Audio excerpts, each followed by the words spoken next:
Pueblo que sufre y trabaja, tu pecho es mi pecho que siente y que ama.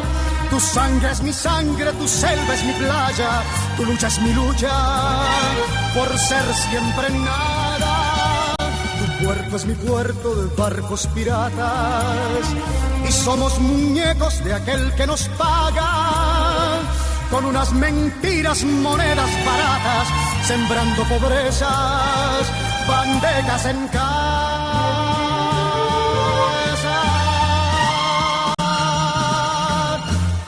Yo quiero un pueblo que ría y que cante. Yo quiero un pueblo que baile en las calles. Muy buenos días a todos nuestros queridos radioescuchas. Les hablamos desde su programa, Voces de la Soberanía. El programa Voces de la Soberanía es auspiciado por la Convergencia Nacional Boricua, CONABO, y el Movimiento Diálogo Soberanista de Puerto Rico. Les habla uno de sus moderadores, Carlos Ulises Pavón Ortiz. Me acompañan en la mañana de hoy los comoderadores Juan Carlos Martínez Cruzado. Buenos días, Juan Carlos. Buenos días, Carlos. Buenos días a los compañeros en la mesa. Buenos días a yo en el control y buenos días a todos los radioescuchas. El comoderador José Israel Alameda Lozada. Buenos días, José Israel. Buenos días a todos los que están aquí presentes, igual que allá en el panel de técnico, así que nos vemos ya mismo. Nos vemos, está bien. O nos oímos, nos vemos, porque nos podemos ver también. Está bien. El comoderador Gabriel Andrés Rodríguez Fernández. Buenos días, Gabriel. Buenos días, compañeros, y a todas las personas que nos están escuchando. El objetivo de este programa es educar al pueblo sobre la valía y los beneficios de la soberanía para Puerto Rico. Tenemos varios anuncios en la mañana de hoy. El primero de ellos sobre nuestra dirección electrónica, voces.soberania@gmail.com. A esta dirección nos puede enviar sus comentarios, sus preguntas, sus sugerencias, sus críticas, sus felicitaciones. Y nosotros tratamos de prestar atención o repetirlas en programas subsiguientes. El segundo de nuestros anuncios tiene que ver con la actividad al rescate de nuestra soberanía. Esta actividad tendrá lugar el 4 de julio, sábado 4 de julio, desde las 5 de la tarde en adelante. Esta ocurrirá en la Plaza Ramón Emeterio Betances y Alacán del pueblo de Cabo Rojo. También tendremos transmisión radial por esta misma estación, la WKJB 710 AM, desde las 5:30 hasta las 7:30 de la noche. Así que si usted no puede presentarse a Cabo Rojo y nos encantaría poderle ver y saludar allá, pues tiene también la alternativa de escuchar la actividad por radio, por la WKJB, desde las 5:30 de la tarde. Y como es empezando a las 5:30, pues el asunto tiene que ser puntual. En la actividad habrá una gran cantidad de organizaciones quien en este año están en la mejor disposición de traernos su mensaje sobre el rescate de nuestra soberanía. Gabriel, ¿tú tenías algo para mencionar al respecto? Sí, porque hay un comunicado de prensa en que se anuncia la actividad de parte del Movimiento Diálogo Soberanista. Y leyendo de parte de este mensaje, dice: por 12º año consecutivo, y ahí señalando, el Diálogo Soberanista no tiene 12 años todavía de edad. Esto es una celebración, una actividad que comenzó la Convergencia Nacional Boricua, CONABO, Y que la ha sostenido la Convergencia Nacional Boricua a lo largo de 12 años, más de una década, sí. Eso es así. Pero con la evolución histórica, la organización hermana del Movimiento Diálogo Soberanista hace entonces esta convocatoria y dice: por 12º año consecutivo, líderes y representantes de sobre una docena de organizaciones, entre ellas el PIB, el Movimiento Independentista Nacional Ostosiano, la Asociación Pro Libre Asociación Soberana, el Junte de Artistas, Plan B Independencia, Poetas en Marcha, la Comisión Nacional Otto 180 y el colectivo Se Acabaron las Promesas, entre otros. Se reunirán para reafirmar el derecho inalienable del pueblo puertorriqueño a su soberanía nacional, además de denunciar la crisis de la colonia y defender nuestro patrimonio. Participarán también en el evento representantes de la Universidad de Puerto Rico y de la lucha contra el elitista megaproyecto Esencia, en defensa de nuestro ambiente, costas y recursos naturales. El evento busca resaltar la paradoja de que mientras Estados Unidos celebra el 250 aniversario de su independencia, injustamente le ha negado a Puerto Rico, injustamente e ilegalmente, le ha negado a Puerto Rico durante 128 años la posibilidad de decidir sobre sus asuntos y su propio destino político, es decir, nuestra soberanía. El acto incluirá reflexión, mensajes, intervenciones artísticas y un llamado a la unidad para rechazar la actual situación colonial, luchar contra la corrupción y defender nuestra universidad y nuestro territorio nacional.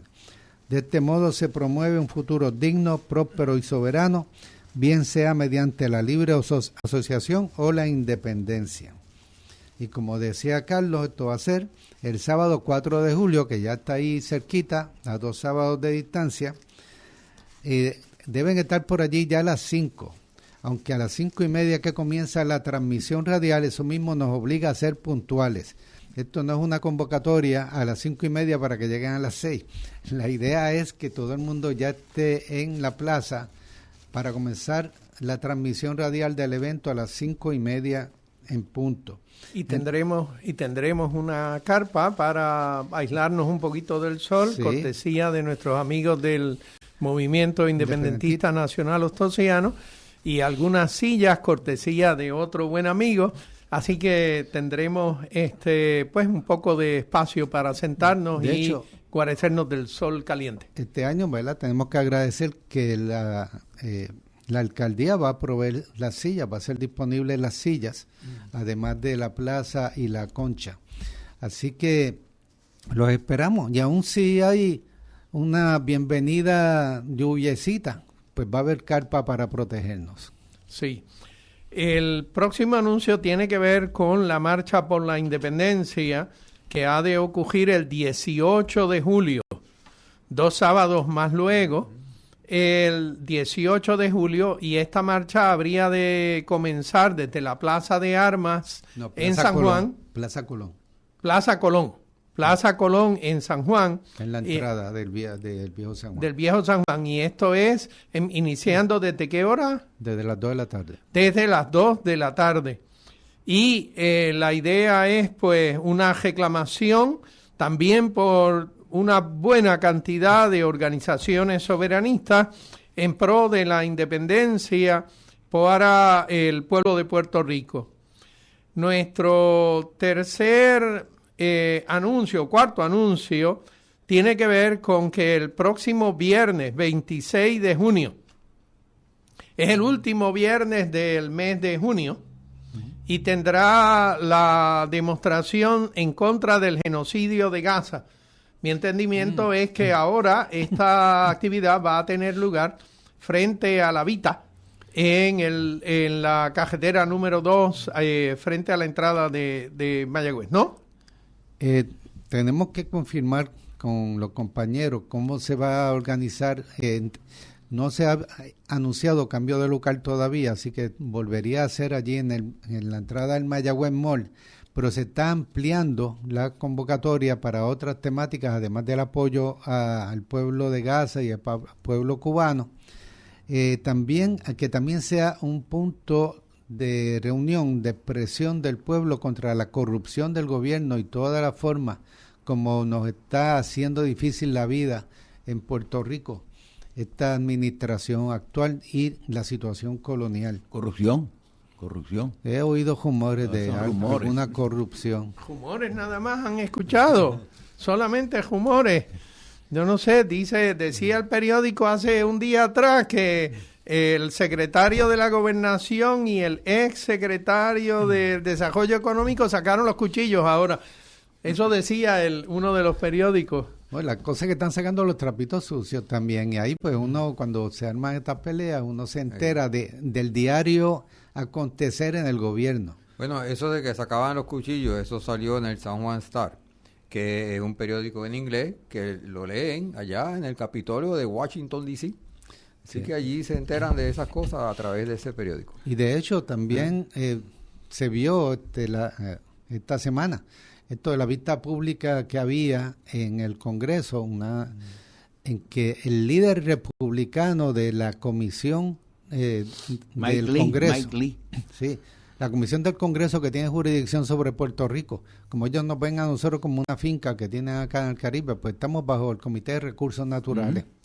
Y el presidente de esa comisión interpeló a la gobernadora sobre esas noticias que estaban saliendo de cosas cuestionables en su administración, y como en sitios tan críticos como el Departamento de Desarrollo Económico, la oficina del COR3 y la misma oficina de la gobernadora, que desde ahí es que está Domenech, ejerciendo las funciones de gobernación en Puerto Rico, es él. Y desde ahí entonces emana esa corrupción, y obviamente ya a los republicanos allá que manejan los chavos y que buscan cualquier excusa para aguantar el dinero que venga para acá, ya les está preocupando.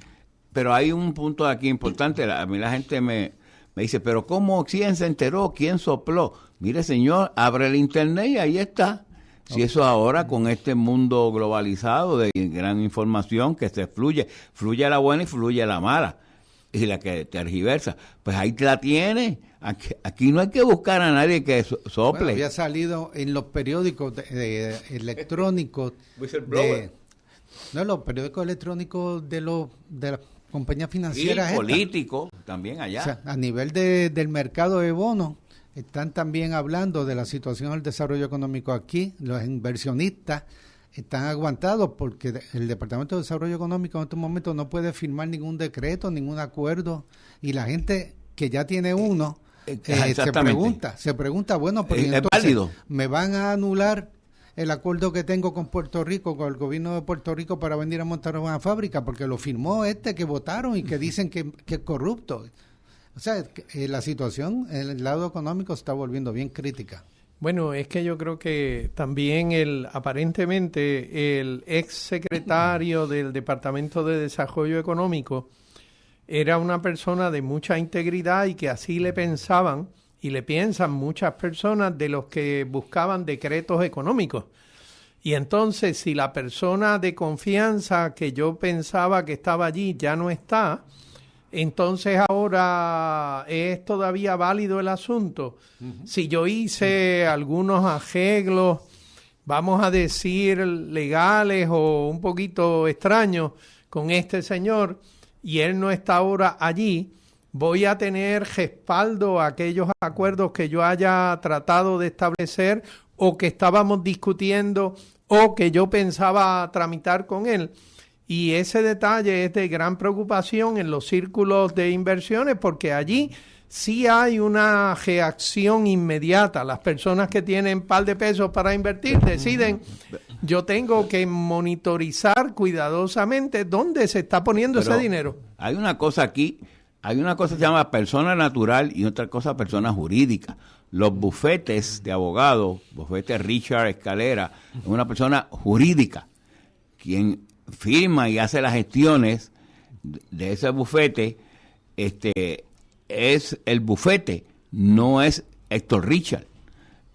Y por lo tanto la vinculación que quieren hacer es que este muchacho, Sebastián Negrón Richard, es nieto de Héctor Richard, y Héctor Richard ya está retirado. De hecho, O sea, el nombre de la compañía. es el nombre, pues así, KJB, de Bechara, pero... El asunto es que es una entidad legal que se especializa en esto de tramitar de acuerdo con el gobierno a las empresas que quieren establecerse en Puerto Rico o que ya están establecidas. A eso se dedican. Así que solamente en ese año se firmaron acuerdos de 74 millones bajo en que estaba la firma de esta compañía también, pero todas las demás compañías, aunque no estuvieran en esos acuerdos que ahora estarán preguntándose si se los van a anular, todas las demás compañías también tienen incertidumbre y todo el que estuviera en fila para entrar. Hay que señalar que esos 74 millones no es lo que ellos cobran.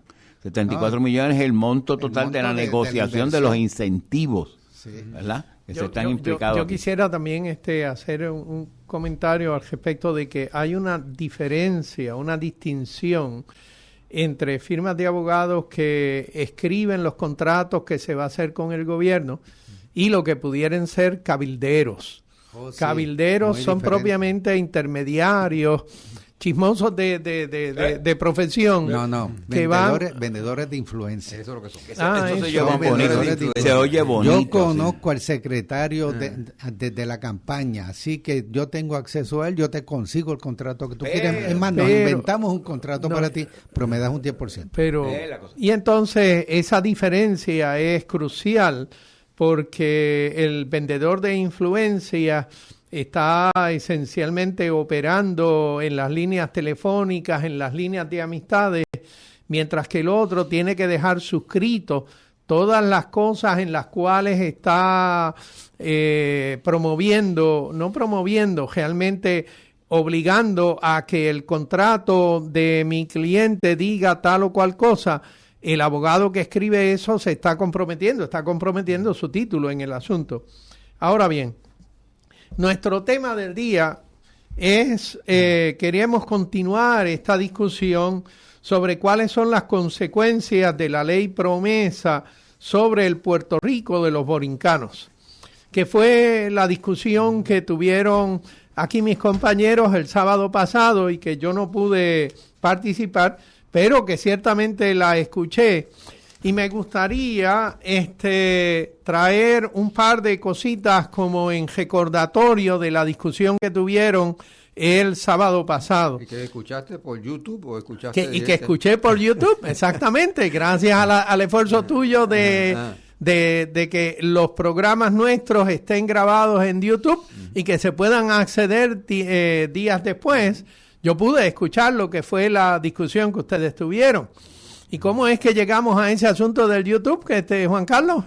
Ya que estamos en la mención del asunto. Bueno, eso se graba y se ubica en YouTube usualmente a la misma tarde. Hoy posiblemente esta misma tarde, pues el programa de hoy esté nuevamente disponible en YouTube, de tal manera que hoy tardecito, quizás eso de las 5 o 6, usted ya podría nuevamente escuchar el programa a través de YouTube. ¿Y cómo lo haría una persona, un radio escucha que quisiera? Pues entra a YouTube y escribe programa radial Voces de la Soberanía. Es importante que escriba programa radial porque si no Voces de la Soberanía salen muchas voces por ahí. Sí, hay muchas cosas. Hay que aclarar que se trata de un programa radial Voces de la Soberanía, y si quiere escuchar el programa de hoy, pues pone la fecha de hoy y llega el de hoy. Si quiere escuchar el de la semana pasada, pone la fecha del sábado pasado y así sucesivamente.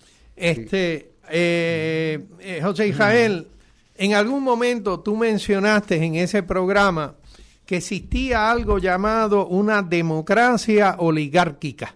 ¿Qué cosa es eso? Perdona, brevemente dinos qué cosa es eso y por qué es de preocupación para nosotros eso. Lo que pasa es que en las democracias que nosotros conocemos, democracia debe ser un proceso abierto de participación ciudadana, no solo de elecciones, pero fundamentalmente está dominado en los sistemas capitalistas que son oligárquicos, que son una serie de familias o una serie de ricos que dominan la toma de decisiones dentro del gobierno. ¿Qué país tú conoces que hace eso? Deja ver, hay uno cerca por ahí que tiene relaciones con Estados Unidos, lo hace. Estados Unidos es puro eso. Exactamente. Y hay un Welsh, ¿cómo se llamaba aquel profesor de la Universidad de Columbia? que en los años 70, cuando yo estudiaba en el recinto de Mayagüez, hace un libro muy famoso sobre las oligarquías. Dice que Estados Unidos no existe una democracia, porque fundamentalmente el dominio es de las compañías multinacionales, el Pentágono asociado también con la gente rica, las oligarquías, que son los que deciden hacia qué rumbo va a tomar la economía de los Estados Unidos. Eso es lo que decía Eisenhower, que el peligro era el complejo militar industrial. Bueno, él lo decía sobre la peligrosidad de dejar expandir el complejo industrial, pero que también se asocia a los oligarcas, ¿verdad? Porque es un complejo industrial que hace los aviones, los misiles, etcétera.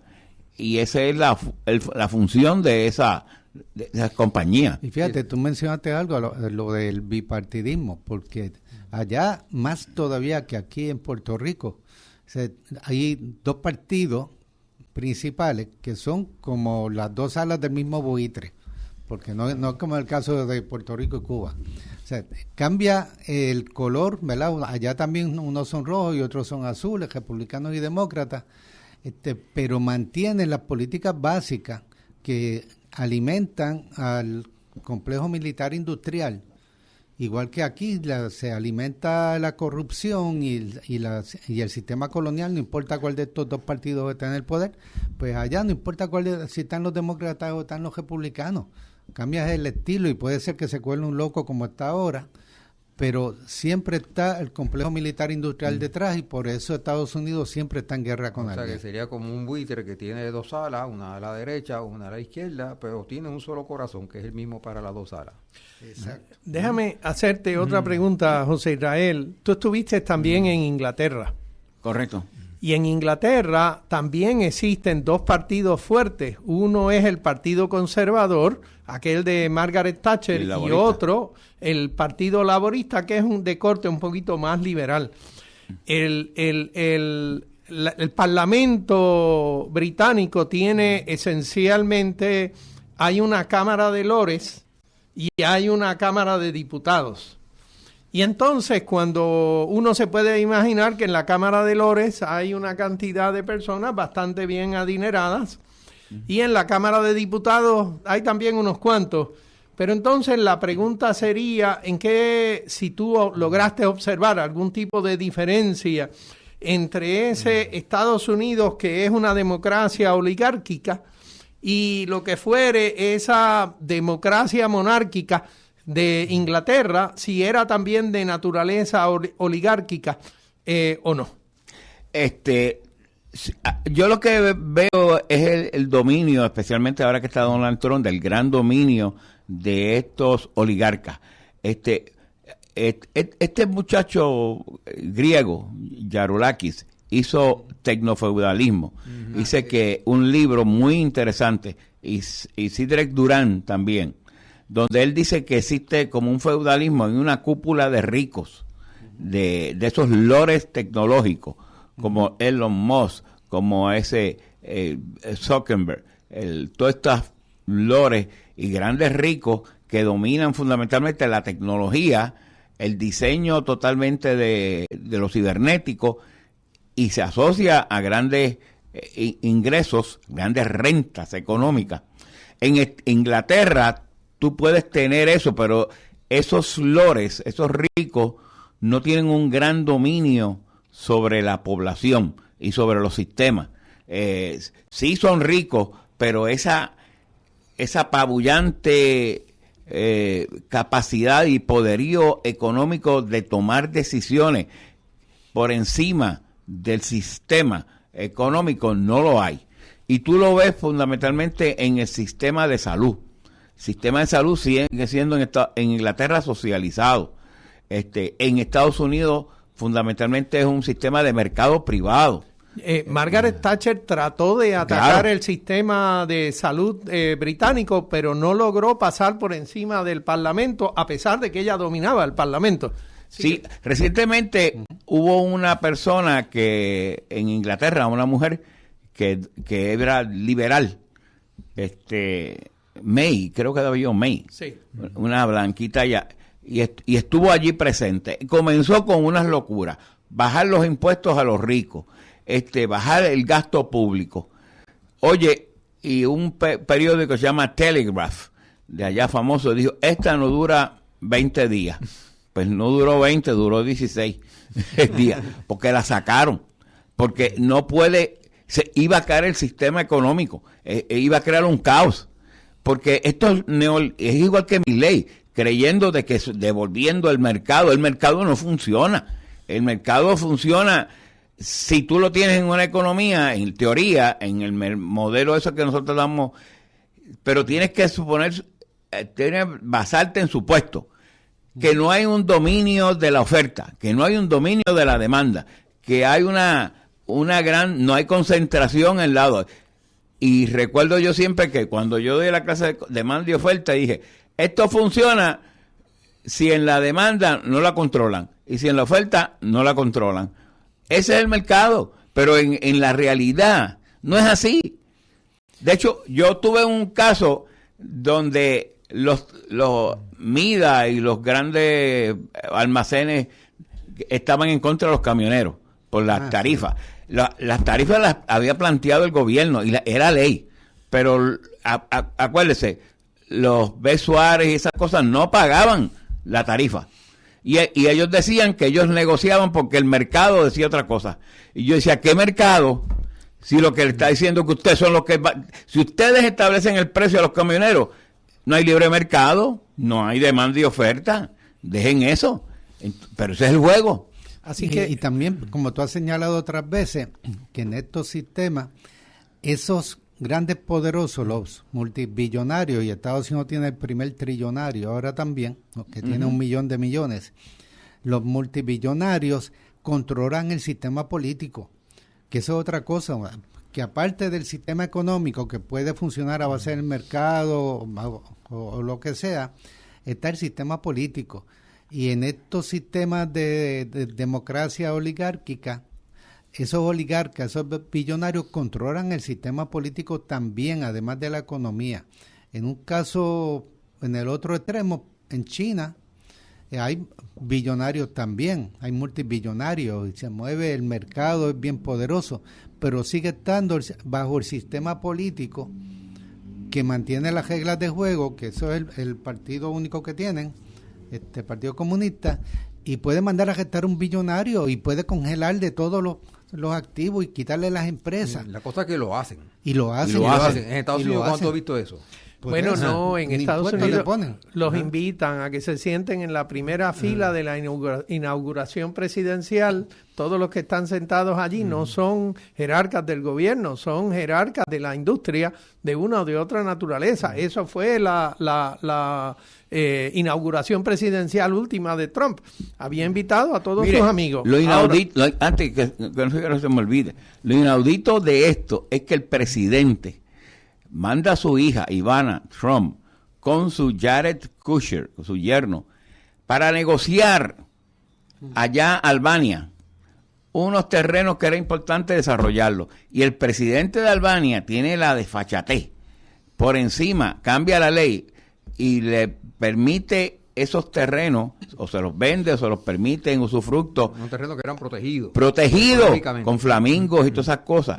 Y la gente está allí tirada en las calles, llevan días, más de 300,000 protestas de gente protestando. Creo que le quemaron la casa al presidente. Y le quemaron la casa al presidente. Para que usted vea la dimensión de donde ya no hay las apariencias, porque este rico que se llama, que está ahí, yo uso la presidencia para hacer negocio. No tan solo para hacer negocios, sino también para asesinar ciudadanos de otros países. El asunto del asesinato, y no es que fuera un angelito de la guardia, del supuesto líder del Tren de Aragua en Venezuela, por operativo militar norteamericano, y eso es un asesinato de un ciudadano en otro país, que en lugar de agestarlo y llevarlo ante la justicia, pues bueno, Dios sabe cuántos más murieron porque eso fue un bombardeo. Así que la realidad es que esta democracia oligárquica parece ser que se abroga un número de potestades, y entre esas potestades y una que a nosotros nos preocupa en el tema del día de hoy, es el asunto de la legislación sobre las quiebras gubernamentales. En el programa anterior, 3 cosas me llamaron sobremanera la atención. Número 1, la ley de quiebras de 1938, que parece ser fue el primer intento en definir unos procedimientos sobre leyes de quiebras en Estados Unidos. Después, para eso de 1984, me pareció haber escuchado que se codifica algo que llaman el Código de Quiebras. Y es allí en donde específicamente se saca a Puerto Rico de la posibilidad de que el llamado Código de Quiebras le pudiera servir para atender cualquier reclamación de quiebra que el gobierno o sus instrumentalidades pudieran tratar de levantar. Y entonces, para eso del 2013-2014, la ley de quiebra criolla, que se establece con miras a atender quiebras de corporaciones cuasi públicas, porque no era del gobierno per se, era de corporaciones cuasi públicas. Entonces, el Tribunal Supremo de Estados Unidos responde inmediatamente, mucho más inmediatamente que en otros tantos casos, para denegar el que esa ley de quiebra criolla pudiera atender localmente lo que eran posibles quiebras de corporaciones cuasi públicas. Y eso es interesante porque, pues bueno, ¿por qué se imaginan ustedes que el Tribunal Supremo actuó tan rápidamente tratando de invalidar ipso facto? O sea, si mal no recuerdo ese asunto, en materia de 2 meses ya el Tribunal Supremo no tan solo le habían presentado la querella de que usted tiene que invalidar esto, sino que el Tribunal Supremo había tomado ya una determinación, Tribunal Supremo estadounidense. Sí. ¿Por qué creen ustedes? Esto fue un gran ejemplo de cómo los oligarcas dominan el sistema político de Estados Unidos. Las 3 ramas, presidente, Congreso y Tribunal Supremo. Porque este código de quiebra que se instauró en el 1978. 78, no 84, 78, pero incluía a Puerto Rico. Puerto Rico estaba bajo el capítulo 9 inicialmente. Entonces lo sacaron en el 84 de ese capítulo 9 y eso fue por petición de los inversionistas, entiéndase, de la gente que tiene dinero y te lo está invirtiendo, y muchos de ellos, ¿quiénes son? Oligarcas de los cuales estamos hablando, ¿no? Entonces, respondiendo a sus deseos, que querían que Puerto Rico saliese de ese capítulo 9, porque ellos recién habían comprado los bonos de fondos mutuos que se habían establecido en Puerto Rico en grandes cantidades porque tenían la triple exención, ¿no?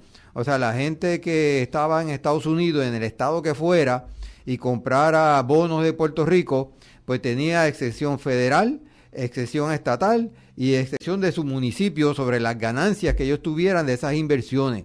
Así que había un estímulo grande para invertir en Puerto Rico. Y no importaba que Puerto Rico no pudiera pagar, porque había, y sigue estando, en la Constitución de Puerto Rico, una sección que dice que Puerto Rico va a pagar sus deudas por encima de cualquier otra obligación que tenga en el país. Eso entiéndase inclusive sobre los servicios esenciales. ¿Qué pasa?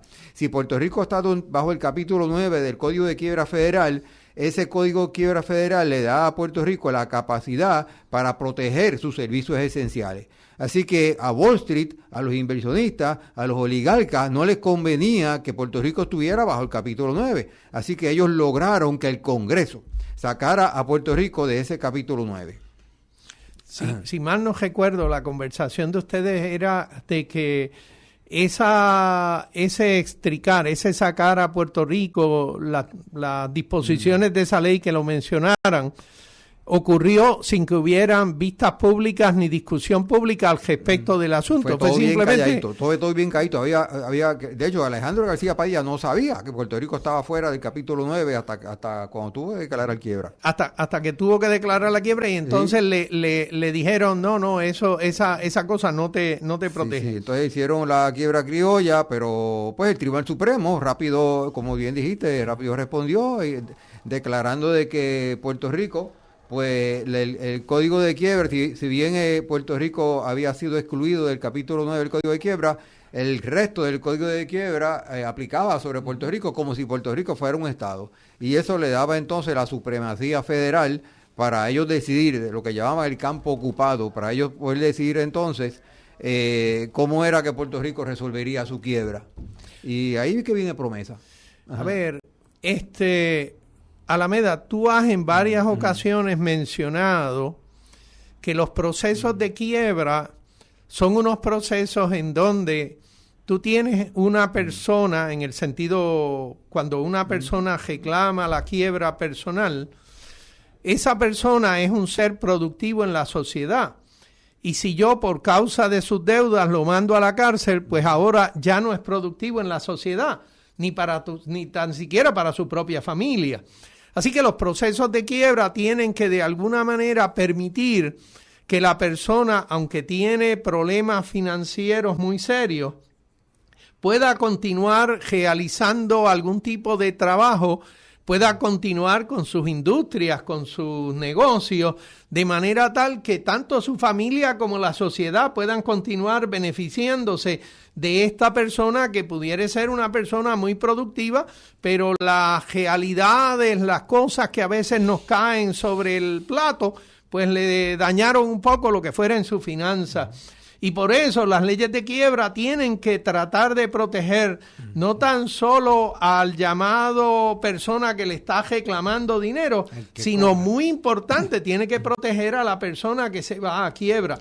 Tú has mencionado eso en varias ocasiones. ¿Te estoy interpretando inapropiadamente? Sí, eso es correcto. Y esa es la misma esencia, la misma filosofía que seguía o que debe seguir Promesa. Promesa es la ley que se firma en 17 de junio de 2017. 16. O sea que ya van 10 años, una década, que se están celebrando.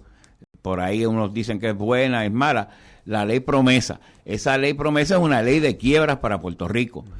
Porque Puerto Rico no tenía ley de quiebra, porque lo sacaron de ese capítulo, por las razones que sean. Obviamente los bonistas intervinieron.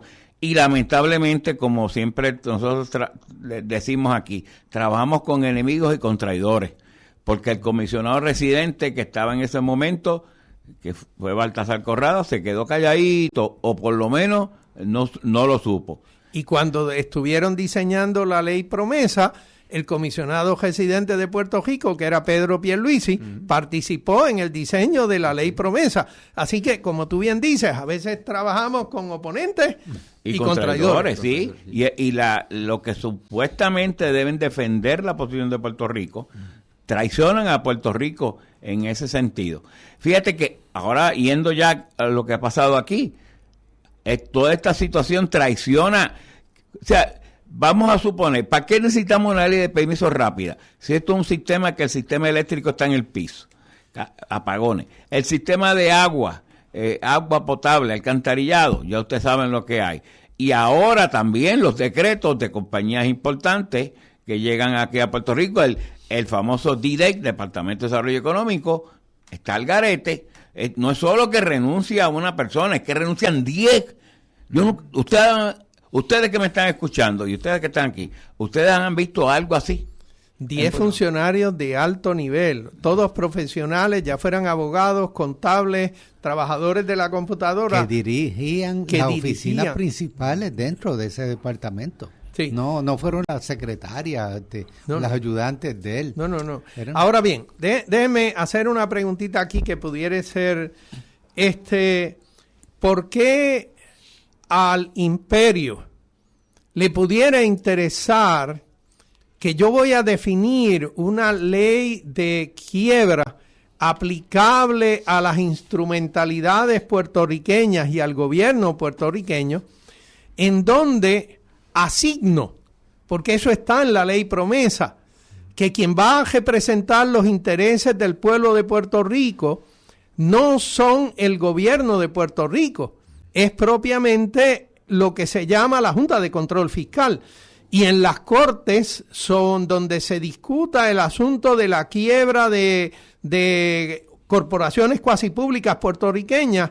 Quien va a estar haciendo ese ejercicio no es el gobierno de Puerto Rico, a quien nosotros le podemos reclamar como ciudadanos, sino que va a ser esta cosa que se llama la Junta de Supervisión Fiscal, o que llamamos la Junta de Control Fiscal, porque eso es lo que realmente hacen. ¿Por qué al gobierno federal, por qué al Congreso le pudiera interesar imponerle a los puertorriqueños que ahora no tan solo esta gente pudieran controlar el uso del presupuesto, sino que además ellos determinan cómo va a hacerse, quién va a ser la voz que defiende o representa, no que defiende, que representa los llamados intereses del pueblo puertorriqueño ante las Cortes Federales? O sea, esto es una cosa que es jugada de pitcher y catcher, o yo me estoy equivocando en esto.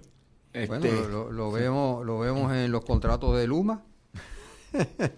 O sea, supuestamente ellos están ahí, de acuerdo a lo que la palabra de la ley, están para traer responsabilidad fiscal a ese gobierno de Puerto Rico tan irresponsable. Sin embargo, vemos a la Junta de Control Fiscal haciendo lo mismo que el gobierno de Puerto Rico, y es más, hasta peor. porque a Luma, ahora tú tienes al gobierno de Puerto Rico tratando de zafarse de Luma, pero ellos siguen apoyando a Luma, o sea, ellos siguen apoyando a esa gente que está esquilmando al pueblo de Puerto Rico. Ellos chantajean al gobierno de Puerto Rico, no importa lo que ustedes decidan hacer sobre el asunto de electricidad, pero esto tiene que ser una compañía privada. Y eso es lo que nosotros vamos a aprobar. Eso es lo que dice la Junta de Control Fiscal, le ha dicho al gobierno de Puerto Rico. No importa lo que ustedes decidan hacer, tiene que ser una corporación privada, aunque las corporaciones privadas en estos servicios esenciales nos han fallado y los ejemplos los tenemos a tutiplén. Hay que añadirle a eso la Universidad de Puerto Rico. Varias cosas han traído esta Junta. Podríamos decir que reestructuraron la deuda, porque ya estamos a punto.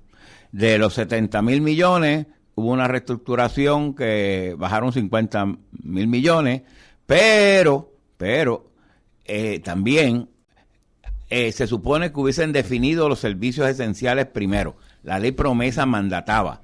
No recuerdo la sección 202, algo así, mandataba. Bueno, dice, tú mirando. ¿Ah? Dice que el promesa debe garantizar los servicios esenciales, pero no define. Promesa no define los servicios esenciales, y la Junta de Control Fiscal tampoco lo ha hecho. Pero entonces yo recuerdo que había un juego que decían, es que el gobernador tiene que definirla, y el gobernador era el Ricky Rosselló, ¿verdad? Y decía, no, que la defina la Junta. Entonces era como que ninguno la quería definir. ¿Por qué? Porque ahí entonces abrían el abanico para tener más capacidad para pagarle a los bonistas. Claro, a costa de chavar los servicios esenciales. Exactamente. De Puerto Rico, porque se los identifica, pero los tiene que proteger. Pero este servidor que trabajó en el proceso de quiebra dijo, pero mira, eso es fácil. Vamos a coger las definiciones de servicios esenciales que tienen las Naciones Unidas y los organismos internacionales, y yo los definí, aquí están, y sumé las partidas. Pero me hicieron caso. Está escrito por ahí, se lo podemos traer cualquier día. Nadie hizo caso. Esto, partan de aquí, no me hagan caso, pero partan de aquí. Pero es que no quieren, es que cuando no quieren, 2 más 2 es 5. O sea, tenemos lo que tú dices, opositores, y tenemos traidores. Pues claro. Cualquiera de los dos podría haberlo definido y ninguno lo ha hecho. Exactamente. Entonces, lo otro, añádele. No, es que la Junta de Control Fiscal vino a cobrar, aunque según vimos en el programa anterior, la carta inicial que le enviaron al gobernador saliente, Alejandro García Padilla, y el entrante, que era Ricky Rosselló, el que había prometido que iba a pagar toda la deuda y no iba a haber ningún problema, enviaron una carta hablando de las maravillas que iban a hacer con Puerto Rico, iban a ayudar al desarrollo económico, asegurar buena educación para el pueblo.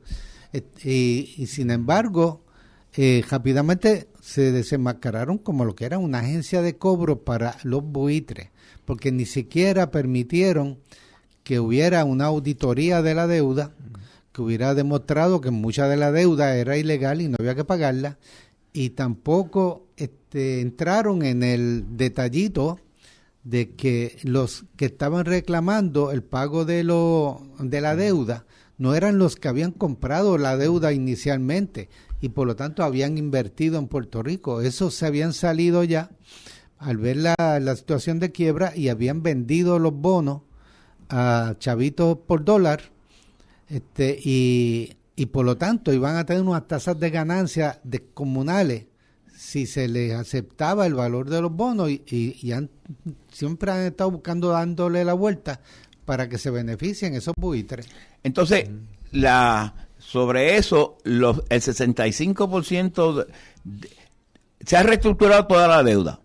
Queda la Autoridad de Energía Eléctrica, porque el plan de ajuste se ha ido para atrás, para adelante, para atrás, para adelante. Reestructurado no quiere decir que ha desaparecido. Hicieron un nuevo plan de pago con nuevos bonos. Sí, pero no se ha llegado a un plan final. El plan final no está presente, todavía está en discusión. El de energía eléctrica. El de energía eléctrica. Pero perdona, es para aclararle a la gente de que cuando, por ejemplo, la deuda de Ecofina se reestructura, eso no sí quiere decir que desaparece. No. La vamos a estar pagando por 40 años en el IBU y en todo lo demás. Correcto. O sea, es una deuda nueva que sustituye la deuda vieja, pero seguimos embrollados. Reestructurar significa, recuerde que yo le debo $20 a Pavón y yo no le puedo pagar. ¿Cuándo me lo paga? ¿Cuándo me lo paga? Martínez te lo paga. No, ahí no me metas en eso. Ahí. Así que Martínez te va a comprar la comprar deuda la deuda a Chavito por... Y entonces te va a reclamar a ti el 100%. Eso es lo que está pasando. Entonces, de reestructurar significa que de $100 que yo debía, pues yo negocié para que pagar 50, pero no lo va a pagar entonces rápido, o a peso, como 50 años. Voy a tardar. Exacto. Y cuando lo reestructura y vas a pagar esos 50 pesos, si tardas mucho tiempo en pagarlo, pues vas a estar pagando intereses también. Como las ¿cierto? hipotecas, vas a terminar pagando 3 veces la deuda de todas formas. Claro, pero entonces lo otro importante, cuando se reestructura todo este sistema, excepto el de la autoridad que todavía está ahí, para atrás y para adelante, Skill, que fue presidente de la Junta de Supervisión Fiscal, David Skill, ¿no? David Skill, presentó una ponencia muy linda diciendo qué buenos somos, reestructuramos la deuda y le hemos dado un instrumento de valor contingente a los bonistas. Este valor contingente lo que es un incentivo, porque para que firmaran el acuerdo a los que estaban negociando, hicimos que, mira, si la economía anda bien y está bien, tú vas a recibir 300 millones anuales adicionales y hasta 600 y 1,000 millones. Entonces, ¿cómo definieron la economía andar bien? Pues lo hicieron a base de los recaudos del total. Que esos recaudos se inflan por la inflación. Y a la misma vez, esos recaudos no representan la actividad económica en general. La economía está bien, es por medida a través del Producto Interno Bruto o algo así por el estilo. Eso no lo hicieron, esa métrica. Y esa métrica lo hicieron para operar en contra del bienestar de Puerto Rico. Y así lo hicieron. Pues le están dando instrumentos de valor contingente. Y segundo, recuérdate que los sistemas de retiro del gobierno central, de los maestros y las judicaturas se fueron a quiebra, ¿verdad? Y por lo tanto ellos dijeron, pues el gobierno paga a través de un sistema que se llama Pay Go System. Ese sistema lo están pagando a los pensionados a través del Fondo General. Y pagan 2.300 millones, sacan 2.300 millones de los recaudos el gobierno central y se los manda en pago a los retirados de la judicatura, a los retirados del plan de maestros, etcétera. No le ajustaron tampoco, como se había solicitado, un ajuste por el Cost of Living Adjustment, un ajuste por el costo de vida. como lo tiene el Seguro Social.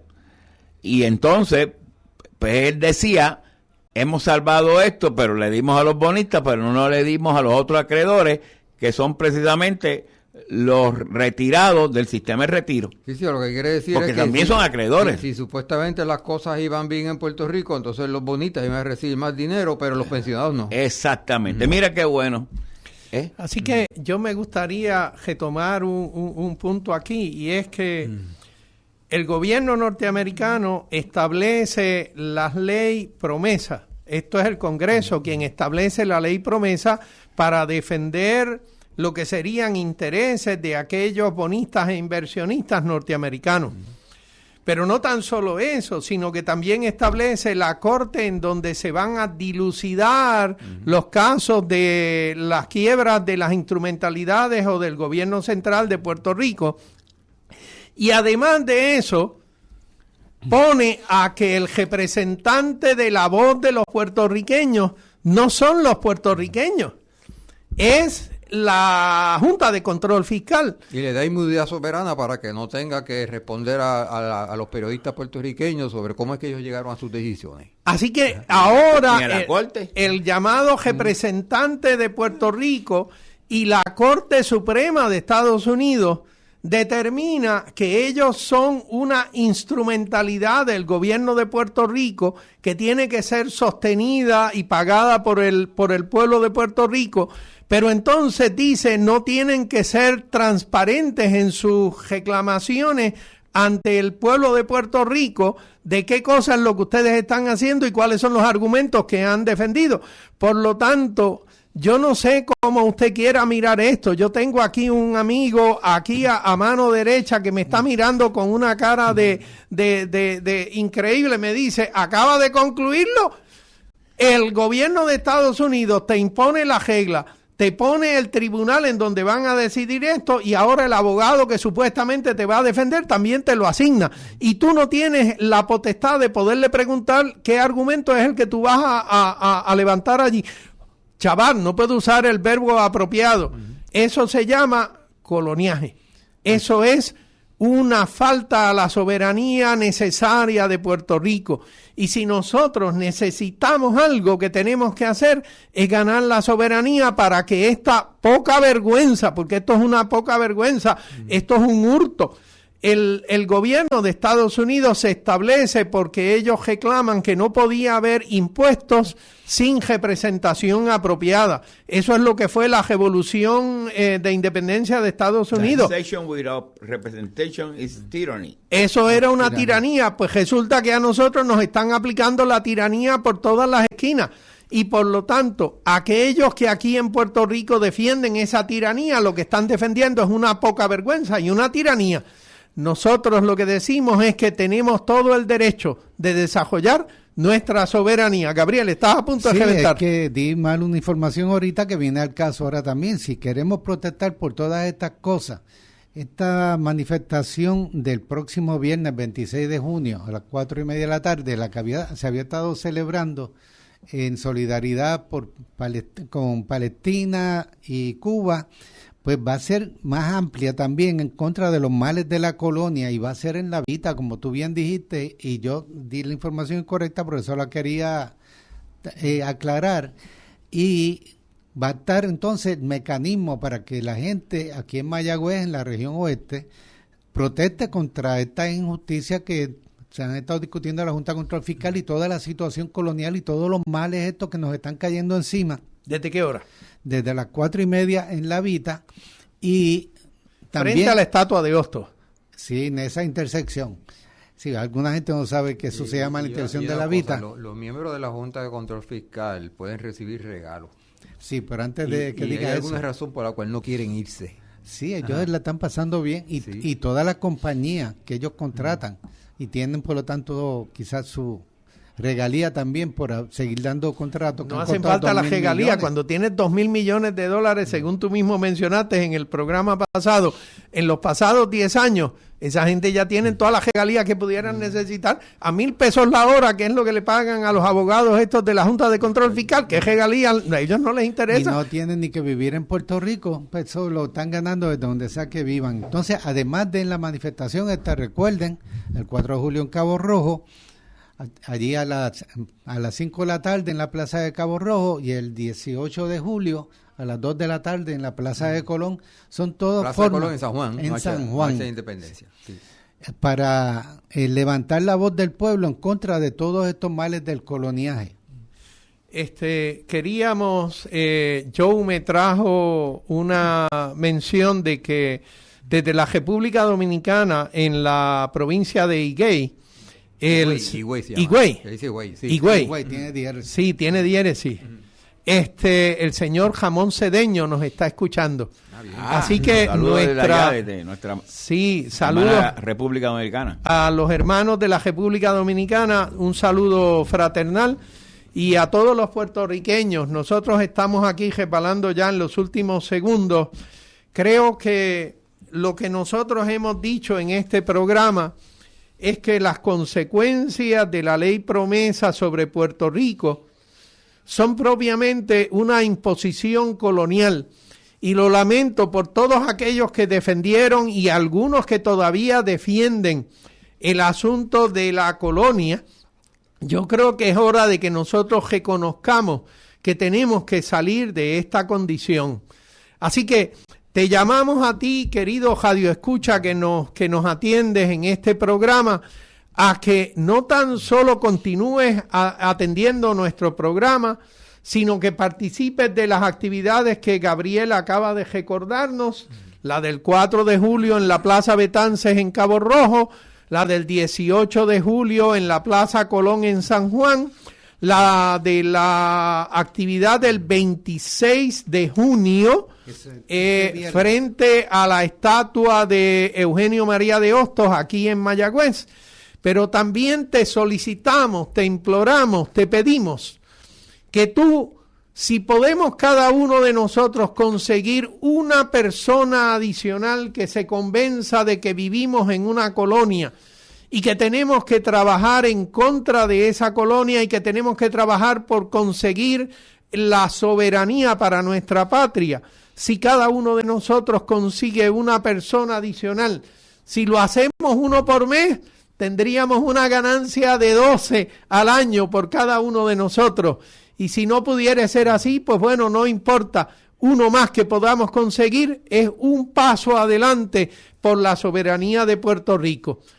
Yo creo que tenemos que darte las gracias a ti, querido Radio Escuchas, por tu audiencia, y quedamos de ustedes hasta el próximo sábado en este Voces de la Soberanía, la Convergencia Nacional Boricua y el Movimiento Diálogo Soberanista de Puerto Rico.